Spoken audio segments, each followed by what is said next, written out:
नमस्कार दोस्तों। क्यों हो गया है ना सीज फायर? क्या इसी दिन के लिए अमेरिका और ईरान के बीच में लड़ाई शुरू हुई थी कि 40 दिन तक लड़ाएंगे और लास्ट में जाकर कर देंगे सीज फायर? यकीनन आपका जवाब होगा नहीं, इस दिन के लिए तो लड़ाई शुरू नहीं हुई थी। तो आप इस बात पे भी यकीन कर लीजिए, ये जो 14 दिन का सीज फायर हुआ है, ये 14 दिन भी मुश्किल से टिक पाएगा, क्योंकि अमेरिका को चाहिए युद्ध की तैयारी के लिए समय। और उसी के चक्कर में अमेरिका ने यहां पर चाल चली। क्योंकि आप जरा इस बात पर गौर करिए, ये जो सीज फायर हुआ है उसके पीछे केवल ईरान की शर्तें हैं। ईरान ने 10 प्रकार की शर्तें रखी हैं अमेरिका के सामने और बोला है कि अगर तुम मेरी ये शर्तें मानते हो तो मैं इस युद्ध को रोक दूंगा। और अमेरिका ने बहुत आसानी से उन शर्तों को मान लिया। आप जरा सोचिए कि अब तक ट्रंप 40 दिन से इस युद्ध को खींच रहा था, वो एक भी शर्त नहीं मान रहा था। और उनमें से ऐसी कई सारी शर्तें हैं जिसे अमेरिका ना तो आज मानेगा ना कभी भविष्य में मानने वाला। फिर अमेरिका यहां अचानक क्यों रुका? तो आज की इस वीडियो में हम इस सब के बारे में चर्चा करेंगे। क्योंकि यहां एक तरफ चाहे सीज फायर की बात चल रही हो, पर दूसरी तरफ से बेंजामिन नेतन्याहू जो इजराइल का प्राइम मिनिस्टर है, उसकी तरफ से आवाज आई है कि चाहे तुम युद्ध रोक दो, अपनी साइड से युद्ध नहीं रुकने वाला। तो देखते हैं क्या होने वाला है। शुरुआत करते हैं आज के इस वीडियो की और जानते हैं कि चल क्या रहा है। मेरा नाम है अंजलि और मैं आप सभी का स्वागत करती हूं एग्जाम नारी के यूट्यूब प्लेटफॉर्म पर। जरा आप देखिए, कल रात तक क्या खबर आ रही थी। ट्रंप लगातार ईरान को धमकी दे रहा था। पहले उसने धमकी दी थी कि मैं पूरी तरीके से ईरान को तबाह कर दूंगा, पुरानी सभ्यता तक पहुंचा दूंगा।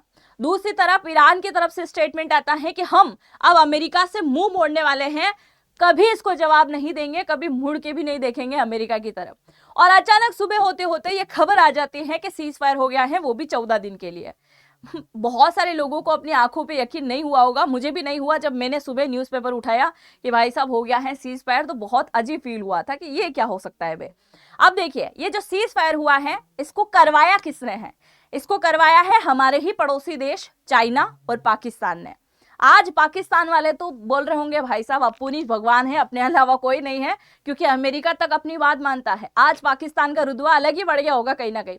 तो पाकिस्तान और चाइना के इंटरफेयर की वजह से कहीं ना कहीं ईरान और अमेरिका जो है इस युद्ध को रुकवाने के लिए रेडी हो गए हैं और ट्रंप चचा तक उसकी बात मान गए हैं। ये एक सोचने वाली बात यहाँ पर नजर आती है। अब ये जो युद्ध रुका है ना, इस युद्ध के अंदर बातें रखी गई थी पाकिस्तान की तरफ से, ईरान की तरफ से और चाइना की तरफ से। कहा गया था कि भाई साहब ये जो युद्ध रुक रहा है, यानी कि जो सीज फायर हो रहा है, ये केवल अमेरिका और ईरान का नहीं बल्कि इजराइल का भी सीज फायर है। कल रात तक ये चीजें हुई और अब जो है ये खबर आई है बेंजामिन नेतन्याहू की तरफ से कि सीज फायर जो हुआ है ना, वो ईरान और अमेरिका के बीच में हुआ है, इजराइल और लेबनान के बीच में नहीं हुआ है। चाहे तुम इस साइड से युद्ध रोक दो, पर लेबनान के ऊपर जो हमले हैं वो होते ही रहेंगे। क्योंकि आप सभी को मैं बता दूं, लेबनान के साथ में लड़ाई क्यों लड़ रहा है इजराइल? लेबनान के साथ में इसीलिए लड़ाई हो रही है क्योंकि लेबनान के अंदर बैठे हुए हैं हिजबुल्ला। और हिजबुल्ला कौन है? हिजबुल्ला ईरान के द्वारा पाला हुआ एक संगठन है जिसको पैसा, फंडिंग, हथियार, ट्रेनिंग सब कौन देता है? ईरान ही देता है। मतलब ईरान का जो प्रॉक्सी ग्रुप है वो कहां बैठा हुआ है? लेबनान के अंदर। और वो ही लगातार इजराइल के ऊपर बैलिस्टिक मिसाइलों से अटैक कर रहा था, जिसकी वजह से इजराइल के अंदर काफी नुकसान हुआ। और इजराइल की नीति रही है कि अगर एक भी दुश्मन जिंदा है और वो नुकसान पहुंचाने के लिए फिर से फन उठाएगा, उसे पहले से ही कुचल दो। मतलब भारत की नीति यह है कि अगर पहले कोई हमला करेगा तो दूसरी बार हमला करने लायक हम उसे छोड़ेंगे नहीं। और इजराइल की नीति है कि हमें जैसे पता चल चुका है कि वो देश हमारे ऊपर हमला करने वाला है, तो पहले उस देश को फोड़ दो। और इसी नीति को लेकर चल रहा है बेंजामिन नेतन्याहू। नेतन्याहू ने कहा था कि हमारी तरफ से युद्ध कतई नहीं रुकने वाला है, चाहे कुछ भी हो जाए, हम पूरी तरीके से हिजबुल्ला को खत्म करके ही चैन लेने वाले हैं। डील जो हुई है पाकिस्तान वालों ने कराई है और अमेरिका और ईरान के बीच हुई है, हमारे बीच में नहीं हुई है। तो आप जरा देखिए, क्या यहां से आपको लग रहा है सीज फायर ज्यादा दिन चलने वाला है? क्योंकि नेतन्याहू तो अपनी हरकतों से बाज नहीं आने वाले।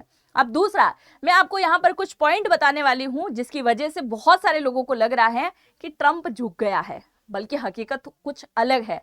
आप जरा सोचिए, वो ट्रंप जिसने बचपन से ही झुकना नहीं सीखा है, और ये सीख है अपने पिता की।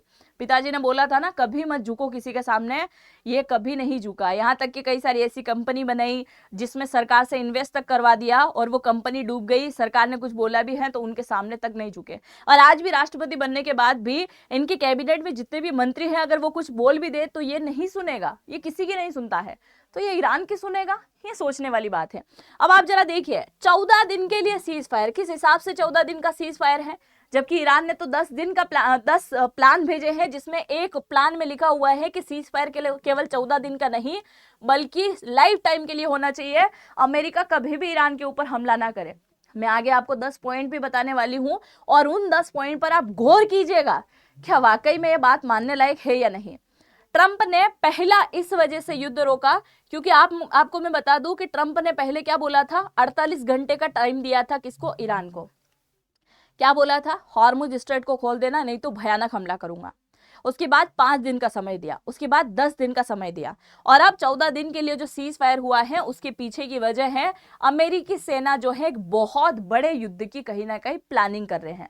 अब बहुत बड़ा युद्ध मैंने बोला है तो बहुत सारे लोगों के माइंड में आ रहा होगा कि कल ट्रंप ने स्टेटमेंट दिया था कि मैं ईरान के ऊपर ऐसा हमला करूंगा कि उसे पुरानी सभ्यता में पहुंचा दूंगा।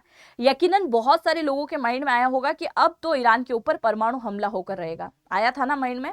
अगर आया है तो निकाल दो, क्योंकि अमेरिका कभी भी परमाणु हमला नहीं करने वाला है, क्योंकि कुछ सोर्सेस के थ्रू ये बताया गया है कि वो परमाणु हमला करेगा। पर एक रिसर्च के अकॉर्डिंग कुछ एक्सपर्ट ये बोल रहे हैं कि परमाणु हमला इसलिए नहीं हो सकता क्योंकि अगर मान लो कि अमेरिका इस ईरान के अंदर परमाणु हमला कर देता है तो जैसे ही परमाणु हमला हो जाएगा तो आने वाली कुछ पीढ़ियां जो है, यानी कि 4, 5, 10 पीढ़ियां जो होगी वो यहाँ पर रहने लायक नहीं होगी, है ना। वातावरण पूरा दूषित हो जाएगा।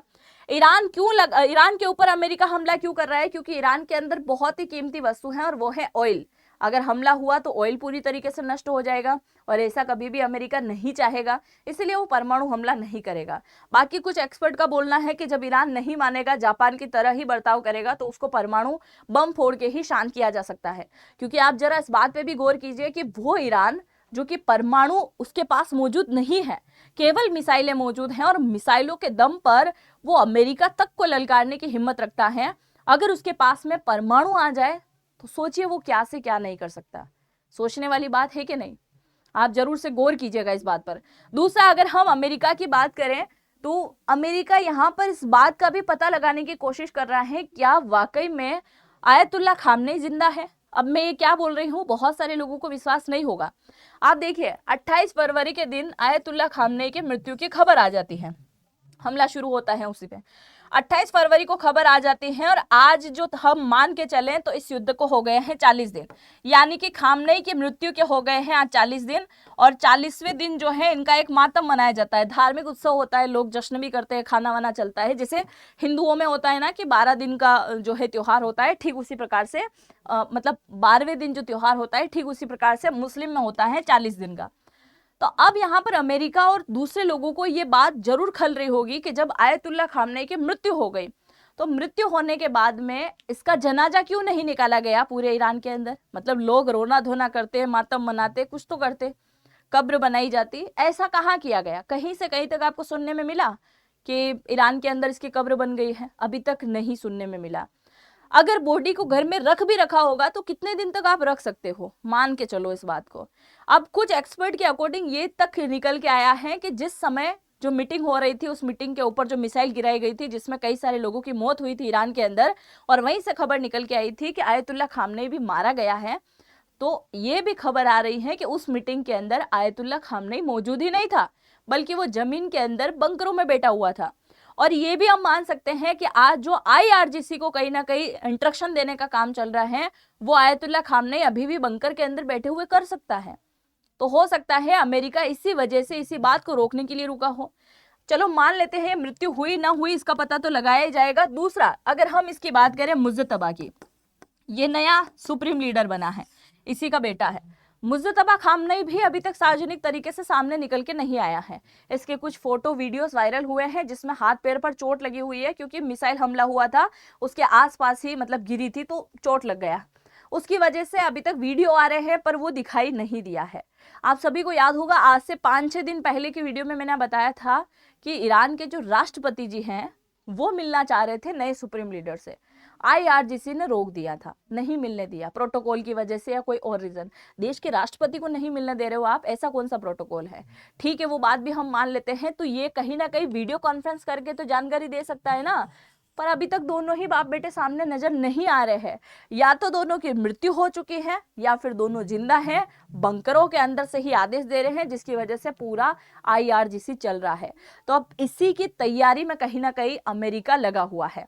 अब जैसे ये खबर निकल के आई थी कि सीज फायर हो गया, उसके बाद में ये ईरान की जनता सड़कों पर आके डांस कर रही है। आप मुझे बताओ, अगर ईरान की जनता इतना ही ज्यादा ईरान की सरकार के सपोर्ट में थी तो फिर आपने ईरान के अंदर इंटरनेट बंद क्यों किया? आप ईरान के अंदर इंटरनेट चालू रख सकते थे ना, आपने नहीं रखा। अगर आपको विश्वास था कि आपकी जनता आपके समर्थन में है तो इंटरनेट चालू रखते। अब इंटरनेट वापस चालू हुआ है और कहीं ना कहीं अमेरिका इस बात का पता लगाने की भी कोशिश करेगा कि इस बार अगर हम हमला करें तो क्या वाकई में तख्ता पलट होगा, क्या वाकई में सारे जितने भी लीडर हैं खामनेई का नामो निशान मिट जाएगा, क्या जनता वाकई में आजादी चाह रही है या फिर वाकई में उनके समर्थन में है। तो इस बार इस बात का भी यहाँ पर पता लगाया जाएगा, क्योंकि अगली बार जो युद्ध होगा वो बहुत खतरनाक तरीके से होगा और ईरान की पीढ़ियां दर पीढ़ियां उस युद्ध को याद रखेगी, क्योंकि अमेरिका उसी की तैयारी में कहीं ना कहीं लगा हुआ है। अगर वो इसकी तैयारी में नहीं होता तो 14 दिन के सीज फायर के लिए अमेरिका के सामने जो शर्तें रखी हैं वो कतई नहीं मानता। मैं आपको शर्तें दिखाने वाली हूं, जरा शर्तों पर गौर कीजिएगा, आपको भी सुन के विचार आएगा क्या वाकई में ट्रंप मानने वाला है। पहली शर्त की बात करें, हमले पूरी तरीके से बंद हो, अमेरिका इजराइल के सभी सैन्य हमले पूरी तरीके से खत्म हो। अमेरिका ने मान लिया, इजराइल मानेगा? नहीं दिख रहा है। सभी सैंक्शन हटाए जाएं। अब तक इतनी बार बोल चुका है ईरान के मेरे ऊपर जो 1500 प्रकार के आर्थिक प्रतिबंध लगा रखे हैं अमेरिका ने, उसे हटा दो। नहीं हटने वाले, ये भी मान ली है शर्त। देखो जरा, फ्रीज किए गए असेट्स भी वापस मिले, यानी कि विदेशों के अंदर जो फंडिंग संपत्ति रखी हुई है ईरान की, उसे फ्रीज कर दिया था अमेरिका ने, वो भी डिमांड करी है। जंग का स्थायी अंत नहीं, मतलब सीज फायर नहीं, बल्कि युद्ध पूरी तरीके से खत्म करने की शर्त रखी है। इसके साथ ही कहा है कि अमेरिका की सेना की वापसी हो। जरा इस पॉइंट पर गौर कीजिएगा, इस पॉइंट पर गौर कीजिएगा। ईरान ने मिडिल ईस्ट में मौजूद अमेरिकी सैन्य ठिकानों को हटाने की मांग करी है, बहरीन के अंदर, कतर के अंदर, है ना, कुवैत के अंदर, और इस इधर जो पूरा फ्लीट बना हुआ है, सब तरह अमेरिका के सैन्य ठिकाने बने हुए हैं। दुनिया में सबसे ज्यादा अमेरिका के सैन्य ठिकाने हैं और इस पे सबसे ज्यादा पैसा खर्च करता है अमेरिका। क्या वो सैन्य ठिकाने यहाँ से हटा देगा? क्योंकि यहाँ बैठे हुए तो वो पूरे मिडिल ईस्ट को कहीं ना कहीं कवर करता है और थोड़ा सा आगे बढ़े तो पूरे एशिया को भी कवर कर सकता है। अमेरिका तो अब पाकिस्तान के अंदर सैन्य बेस बनाने की तैयारी में है, बांग्लादेश के अंदर सैन्य बनाने की तैयारी है। क्या ये मिडिल ईस्ट से अपना सैन्य अड्डा हटाएगा? अगर मान लो ये हटा भी लेता है तो ये बात भी अमेरिका जानता है, अगर मैंने हटाया तो ईरान का सपोर्ट करने वाला चाइना, ईरान का सपोर्ट करने वाला रशिया, ये कल से यहां पर आकर बैठ जाएंगे, जो कि कोल्ड वार के दौरान भी इन्होंने ऐसी कोशिश करी थी, है ना। आप सभी जानते हैं कि 1960-61 के आसपास जब कोल्ड वार चल रहा था, उस दौरान अमेरिका भी दुनिया भर में अपने कहीं ना कहीं सैन्य ठिकाने बना रहा था और रशिया भी बना रहा था। अमेरिका पहले से यहां पहुंच गया था और अगर अमेरिका यहां से हटता है तो कल से रशिया आकर बैठेगा, चाइना आकर बैठेगा। इस बात को बहुत अच्छे से ये जानता है और इस वजह से अमेरिका आज क्या पूरी जिंदगी में यहां से सैन्य अड्डे नहीं हटाएगा। अमेरिका को फिर भी ये चैलेंज कर रहा है कि हटा देंगे। अब जरा सुनिए, इसके अलावा नुकसान की भरपाई। अब तक जो जंग हुई है, जंग में अमेरिका का सबसे ज्यादा कहीं ना कहीं नुकसान हुआ है, क्योंकि सस्ती मिसाइल छोड़ता है ईरान और उन मिसाइलों को रोकने के लिए इजराइल और अमेरिका चलाते हैं महंगी मिसाइलें, है ना। तो 33-34 लाख की तामीर मिसाइल आती है जो आयरन डोम के अंदर लगती है, तो वो मिसाइल निकलती है, उसको हवा में तबाह करती हैं। और थार्ड के अंदर जो मिसाइलें लगी हुई है ना, तो कई सारे प्रकार की मिसाइलों को लेकर अमेरिका का ज्यादा नुकसान हुआ है। इधर ईरान बोल रहा है कि अब तक जंग में जो हमारा आर्थिक नुकसान हुआ है उसका मुआवजा दो, पुनर्निर्माण की व्यवस्था भी करो। ये बात भी मान लिया ट्रम्प ने। अब जरा सोचो, हॉर्मुज स्ट्रेट पर कंट्रोल, हॉर्मुज स्ट्रेट पर कंट्रोल करना चाहता है ईरान। वो बोल रहा है कि मैं मेरा नियंत्रण यहाँ पर बनाऊंगा। नियंत्रण कैसे बनाएगा? क्या वहीं पर बैठा रहेगा? नहीं, उसके साथ कौन मिलेगा? ओमान मिलेगा। यानी कि एक तरफ है ओमान, क्योंकि ओमान वालों की भी ये पानी वाली जगह में हक है ना, और एक तरफ है ईरान। अब ये ईरान और ओमान दोनों मिलकर क्या करेंगे? टैक्स वसूल करेंगे। ये अमेरिका के सामने बात रखी है। और टैक्स कैसे? हर एक जहाज, यानी कि किसी भी देश का जहाज यहाँ से निकलेगा तो हर एक जहाज से कितने रुपए लिए जाएंगे? अगर भारतीय करेंसी की बात करें तो 18 करोड़ रुपए पर जहाज से लिए जाएंगे। और अगर हम अमेरिकी डॉलर की बात करें तो 20 लाख डॉलर जो हैं ये वसूल करने वाले हैं एक जहाज से। ये संख्या सुनकर, आंकड़ा सुनकर आप चौंकिएगा मत, क्योंकि बहुत ज़्यादा बड़ा आंकड़ा नहीं है। अंतर्राष्ट्रीय व्यापार की अगर हम बात करें तो एक एक जहाज के अंदर 2-2 हजार करोड़ से भी ज़्यादा का माल होता है, इसलिए 18 करोड़ टैक्स देना उनके लिए कोई बड़ी बात नहीं है। पर आप जरा सोचो, जब अमेरिका, माफ़ कीजिएगा, ओमान और ईरान ये पैसा वसूल करेंगे तो कितना पैसा ये बना सकते हैं, है कि नहीं। और जरूरी नहीं है, ये हॉर्मुज स्ट्रेट क्या है, प्रकृति की देन है कि नहीं। आप जरा देखिए, मिडिल ईस्ट के अंदर जो ये हॉर्मुज स्ट्रेट इस प्रकार का बना हुआ है, वो प्रकृति की देन है। किसी प्रकार से ईरान ने या ओमान ने पैसा लगा के यहाँ पर रास्ता नहीं बनाया है। आप उसी प्रकार से अगर स्वेज कैनाल की हम बात करें, स्वेज कैनाल जो कि इजराइल के पास से होकर निकलता है, जहां यूरोप के अंदर सामान जाता है यहाँ से, तो यहाँ पर बिल्कुल बकायदा काम किया गया है, इस जगह रास्ता बनाया गया है, और इस जगह अगर टोल वसूला जाए तो वो समझ में आता है, क्योंकि यहाँ पर काम किया गया है, डेवलपमेंट किया गया है। पर अगर हम इस एरिया की बात करें, यानी कि हॉर्मुज स्ट्रेट की, तो वो तो प्रकृति की देन है। ऐसे प्रकृति की देन में तो हमारे पास में हिंद महासागर में कई सारे व्यापारिक क्षेत्र हैं। ऐसे अगर आज ईरान पैसा वसूल करेगा तो कल से भारत भी बोल सकता है कि हिंद महासागर से जहां निकलते हैं हम भी पैसा वसूल करेंगे। अंडमान निकोबार के पास से, मलक्का स्ट्रेट के पास से कल आगे जाएंगे तो चाइना बोलेगा साउथ चाइना सी वाला इलाका पूरा हमारा है, हम भी पैसा वसूल करेंगे। तो दुनिया भर में कहाँ कहाँ पैसा, कहाँ कहाँ टोल टैक्स देना होगा, फिर इस बात पे भी गौर कीजिए।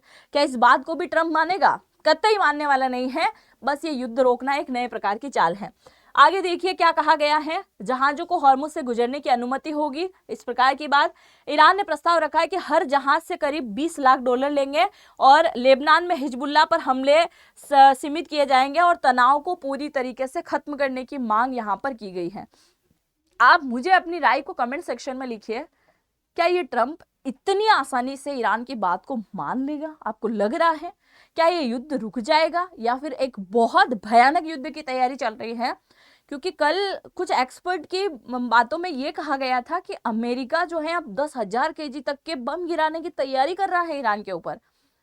चुप बैठने वालों में से नहीं है। बस एक बड़े जंग का आगाज करने के लिए हम कह सकते हैं कि शेर पीछे हट चुका है, जो कि तैयारी में लगा है, और वो एकदम जब छलांग लगाएगा तो ईरान सोच भी नहीं सकता। और ईरान को आज रोकना बहुत ज्यादा कहीं ना कहीं जरूरी दिखाई भी देता है, क्योंकि आज उसके पास मिसाइलें हैं, फिर भी वो पूरी दुनिया को कहीं ना कहीं चैलेंज कर सकता है। और जब इसके पास परमाणु आ जाएंगे तो पाकिस्तान, उत्तर कोरिया तो इसके सामने कुछ नहीं है। फिर ये कितना पावरफुल बनकर निकलेगा, इस बात पे भी यकीन कीजिएगा। बाकी आप जो भी सोचते हैं अपनी राय को मुझे जरूर से कमेंट सेक्शन में लिखिएगा। चैनल पर पहली बार आए हैं तो सब्सक्राइब जरूर से कर दीजिएगा, और जनरेटिव एआई को जरूर से सीखिएगा। नारी 100 कोड का इस्तेमाल कीजिएगा। और अगर आप मुझे इंस्टा पे फॉलो करना चाहें तो अंजलि वॉइस के नाम से आपको मेरी आईडी मिलेगी, आप मुझे यहाँ से जरूर से फॉलो कर लीजिएगा। बहुत बहुत धन्यवाद आप सभी लोगों का। मिलते हैं नेक्स्ट वीडियो में। जय हिंद, जय भारत।